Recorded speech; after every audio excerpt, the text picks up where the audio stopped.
چھوڑ دو، مدنی زندگی میں آ جاؤ۔ 10 سال اللہ کے نبی صلی اللہ علیہ وسلم مدینہ کے اندر موجود رہے، کوئی ایک دلیل ثابت کرے کہ نبی نے مدینہ کے اندر 10 سال میں ایک مرتبہ جو ہے جلوس نکالا ہو یا اپنی پیدائش کا جشن منایا ہو، ایک دلیل لائی جائے، نہیں لا سکتے۔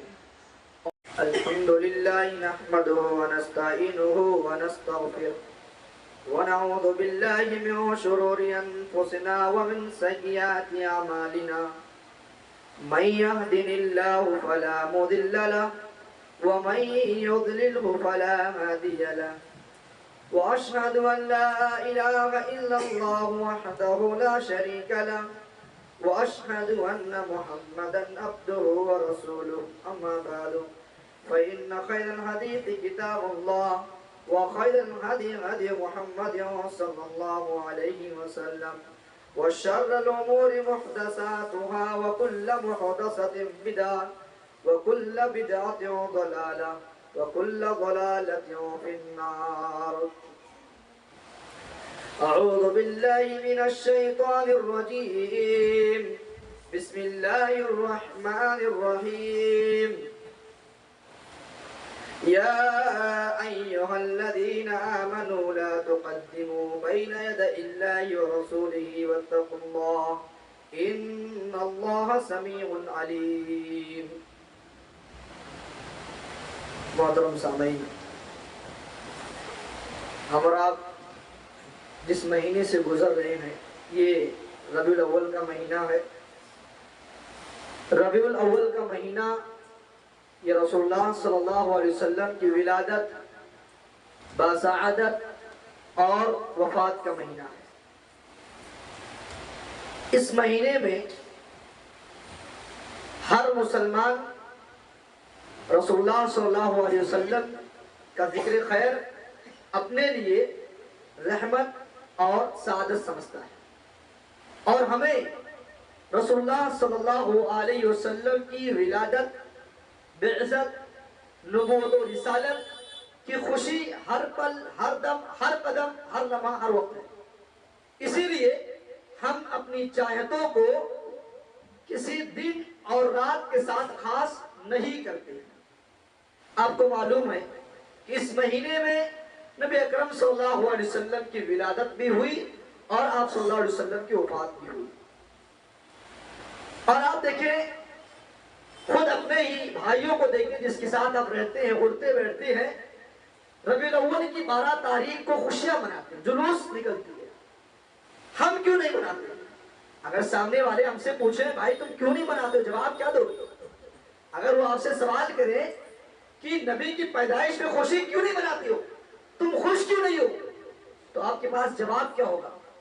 اسی لیے آپ اگر ان کے ساتھ رہتے ہو، اٹھتے بیٹھتے ہو، تو آپ کے اوپر ضروری ہے، لازم ہے کہ آپ اپنے علماء سے سیکھو جواب دینے کے لیے، علم حاصل کرو تاکہ آپ ان سے جواب دے سکو۔ وہاں اگر آپ سے کوئی سوال کرے تو آپ کی زبان خاموش نہ ہو۔ اس کا جواب کیا ہے؟ جواب تو یہ دے کہ ہم جشن عید میلاد النبی اس لیے نہیں مناتے ہیں کہ یہ اسلام کا مزاج ہی نہیں، دین کا مزاج ہی نہیں، اور اللہ کے نبی صلی اللہ علیہ وسلم کے سیرت سے کہیں نہیں یہ ثبوت ملتا ہے کہ اللہ کے نبی صلی اللہ علیہ وسلم نے اپنا جنم دن منایا ہو۔ آپ نبوت سے پہلے کا معاملہ دیکھیں، مکہ کے اندر 40 سال اللہ کے نبی نہیں بنائے گئے ہیں۔ 40 سال اس پیریڈ میں آپ دیکھیں کوئی ایک ثبوت لایا جائے کہ اللہ کے نبی صلی اللہ علیہ وسلم نے اپنا جشن منایا ہو، پیدائش کی خوشی منائی ہو۔ چلو نبوت کہ پہلے کے معاملے کو چھوڑ دو، ہو سکتا ہے کہ نبوت کے بعد یہ معاملہ آیا ہو، چلو اس کو بھی دیکھتے ہیں۔ مکہ کے اندر 13 سال اللہ کے نبی صلی اللہ علیہ وسلم رہے گا، نبوت ملنے کے بعد 13 سال نبوت ملنے کے بعد اللہ کے نبی مکہ کے اندر موجود ہے۔ کوئی ایک دلیل لائے اور بتائے کہ اللہ کے نبی صلی اللہ علیہ وسلم نے مکہ کے اندر نبوت ملنے کے بعد، نبی بنائے جانے کے بعد 13 سال تھے، کم از کم تو 12 مرتبہ ربیع الاول کا مہینہ آیا ہوگا، 12 تاریخ بھی آئی ہوگی، کہ ایک دلیل ہو تو سامنے لائی جائے انشاءاللہ العظیم۔ جو ہم نے ابھی تک جلوس نہیں نکالا، جو ہم نے ابھی تک جشن نہیں منایا، انشاءاللہ پوری جلوس کا بھرپور جو ہے پورا بھرپوری کریں گے، اس کو منائیں گے، لیکن ایک دلیل تو لایا جائے۔